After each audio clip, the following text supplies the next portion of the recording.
আপনারা জুলাই দেখলে দেখবেন এই শাহবাগে যখন তারা লড়তে পারে না, ঢাবিয়ানরা লড়তে পারে না, তাদের বক্তব্য হয় এই জবিয়ানরা কোথায়, তোমরা এসো।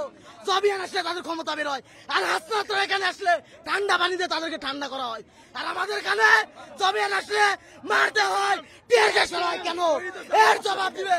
আর যদি প্রাণ নিতে চান আছেন, মারেন, ওপেন চ্যালেঞ্জ, মারেন, মারেন, মারেন, মারেন, গুলি করবেন, মারেন, একদম মনে করেন, মারেন।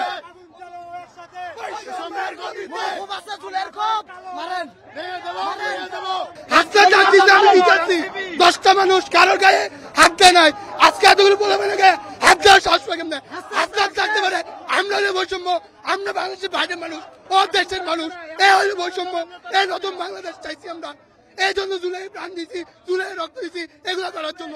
আমরা আজকে এসেছিলাম জগন্নাথের 3 দফা যে দাবিটা, সেই দাবিটা পূরণ করার জন্য। দাবিটার জন্য আমরা নিয়ে এসেছিলাম, আমরা শান্তিপূর্ণভাবেই এসেছিলাম, আমরা কোথাও কোনো ঝামেলা টামেলা করিনি।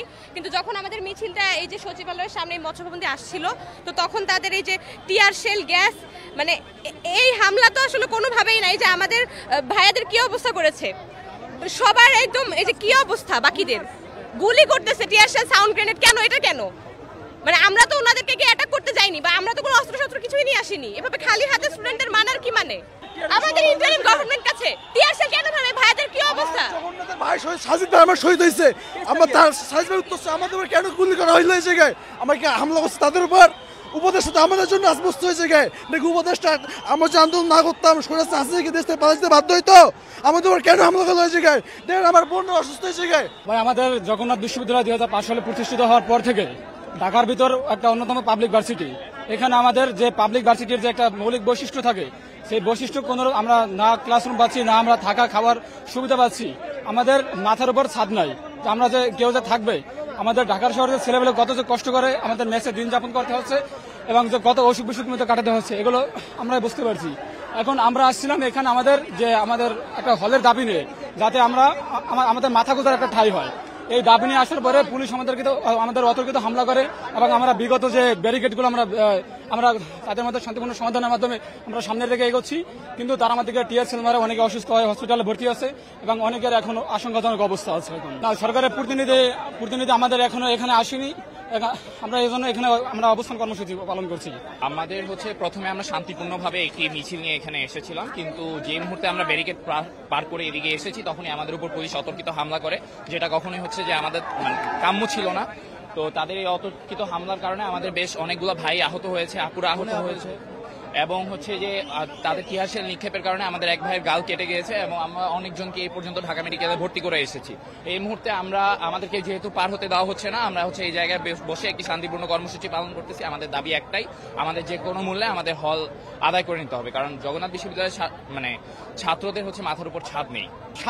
সামনে থেকে জগন্নাথ বিশ্ববিদ্যালয়, ঢাকা বিশ্ববিদ্যালয়ের সাথে থেকে আজকে এই স্বৈরশাসক নামে যে সরকার ছিল, তাদেরকে উত্থান করে আজকে এই সরকারের উদ্দেশ্য থেকে বসানো হয়েছে। তারা আমাদের প্রত্যেকটা আন্দোলন এবং আমাদের এই যে দাবিগুলো যৌক্তিক দাবি। আমাদের বিশ্ববিদ্যালয়ে হল নাই, একটা বিশ্ববিদ্যালয় হল কেন থাকবে না? একটা বিশ্ববিদ্যালয় হল না থাকলে তারা থাকবে কোথায়? আমাদের এই দাবিগুলো আমরা ইউনিভার্সিটিতে বসে আমাদের ছাত্র থেকে শুরু করে আমাদের ক্যাম্পাসে অনেকবার আমরা বলছি। এখানে আমাদের শিক্ষক আসছে, শিক্ষার্থীদের সাথে আমরা ইউজিসির সাথে কথা বলছি। ইউজিসি আমাদের যে বাজেটটা ছিল, সেই বাজেটটা রিভিউজ করে দিচ্ছে। আমাদের যে উপদেষ্টা এখানে আসবে, এখানে না আসা পর্যন্ত আমরা এখান থেকে চলে যাব না। আর আমরা এখানে সামনে আসছি, শিক্ষার্থীরা আসছে, হাজার হাজার শিক্ষার্থী আছে, তাদের নিজের যৌক্তিক দাবি নিয়ে এখানে আমরা শান্তিপূর্ণভাবে অবস্থান করছিলাম। আমাদের উপর কেন অপরকিত হবে হামলা চালাবে? আমাদের বোন কেন আহত হবে? আমাদের ভাই কেন আহত হবে? আমার বিচার চাই। আর এই দাবিগুলো আমাদের প্রধান উপদেষ্টা থেকে শুরু করে উপদেষ্টা মন্ডলী যারা আছে, তারা এখানে আসতে হবে।